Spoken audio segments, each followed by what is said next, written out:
बघा की गुढीपाडवा सणाच्या तुम्हाला सर्वांना हार्दिक शुभेच्छा। आणि आपण जी गुढी उभी करतो तर त्याच्यामध्ये वेगवेगळे जे काही भाग आहेत की आपण कापड लावतो गुढीला, त्यानंतर तांब्या असतो, त्यानंतर बांबूची काठी आहे, त्याच्यानंतर आपण रांगोळी घालत असतो, सुपारी वापरत असतो। प्रत्येक जण आपापल्या परीने आपला जो मनातला भाव आहे तो भाव जागृत करण्याचा प्रयत्न करत असतो। सर्वप्रथम आपण बांबूचीच काठी का वापरतो? कारण सूर्यापासून येणारी अतिनील किरणं ओझोनचा थर आहे त्याच्यामुळे बचाव धरत असतात, जेणेकरून शेतीशी निगडीत असणारा हा सण आहे। शेतीविषयक ज्या काही उत्क्रांती वगैरे आहेत ते याच काळामध्ये घडलेल्या आहेत। बघा की बांबूची काठी वापरण्याचं कारण असं आहे की जर तुम्ही, आणि बांबू हा कोकणामध्ये जास्त मिळतो, बघा की बांबू हा प्रकार असा आहे, काही भागामध्ये त्याला चिवा म्हटलं जातं, काही भागामध्ये त्याला वेळूची काठी म्हटलं जातं। आणि बांबूच्या ह्या प्रजाती वेगवेगळ्या आता शेती क्षेत्रामध्ये सुद्धा शोध लागलेले आहेत। तर बघा बांबू वापरण्याचं कारण काय, तर जो सूर्यापासून येणारी अतिनील किरण आहेत तो ओझोनचा थर काय करत असतो, बचाव करत असतो त्याचा। जर ओझोनच्या थराला डॅमेज होत चाललं किंवा ओझोनच्या थराची जी पातळी आहे ती ढासळत चालली तर तुम्हाला अतिनील किरण खाली आली तर जमिनीवरती प्रचंड पद्धतीने परिणाम होणार आणि पीक येणार नाही। सर्वप्रथम कारण असं आहे की ओझोनचा थर हा वातावरण जो बांबू आहे तो वातावरण निर्मितीमध्ये महत्त्वपूर्ण काम करत असतो, म्हणजे वातावरणामध्ये असणारा फ्रेशनेस आहे तो बांबूमुळे कंट्रोल होतो आणि म्हणून शिवा वापरला जातो।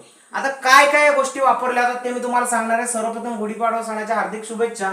बघा की सुरुवातीला आपण कलश लावतो। कलशाचा अर्थ काय, जो तुम्ही तांब्या लावत असता गुढीला त्याला आपण कलश असं म्हणतो। आणि कलश काय दाखवतो तुम्हाला, तर उत्तुंग यश।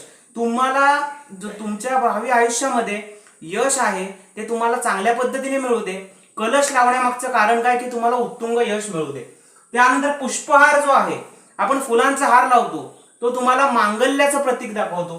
त्यानंतर महावस्त्र, आपण जे वस्त्र किंवा कापड लावत असतो ते काय दाखवत असतो, तर त्यामधून तुम्हाला वैभव निर्माण होऊ दे। हळद कुंकू आहे ते तुम्हाला सौभाग्याचं प्रतीक दाखवतं। आरोग्य आहे त्यामधून तुम्हाला कडुलिंब हे आपण आरोग्याचं प्रतीक म्हणून लावत असतो। त्यानंतर आपण एखादा गोड पदार्थ ठेवत असतो तो तुम्हाला माधुर्य म्हणून आपण दाखवत असतो। रांगोळी आहे हे तुमच्या हिंदू संस्कृतीचं प्रतीक आहे, कारण हिंदू धर्मामध्ये कोणताही कार्यक्रम असेल तर तुम्हाला रांगोळी ही काढलीच जाते। त्यानंतर जी सुपारी आहे, सुपारी ही तुम्ही संकल्पाचं प्रतीक म्हणून वापरली जाते। रांगोळी ही कशासाठी, संस्कृतीचं प्रतीक आहे।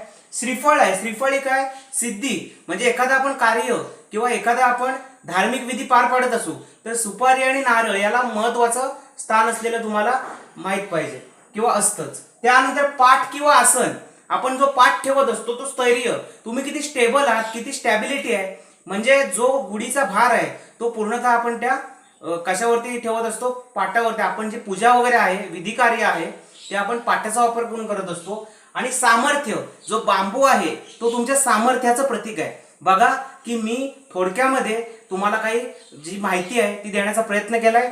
जर तुम्हाला हा व्हिडिओ आवडला तर असेच नवनवीन व्हिडिओ पाहण्यासाठी माझ्या चॅनलला तुम्ही सबस्क्राईब करा।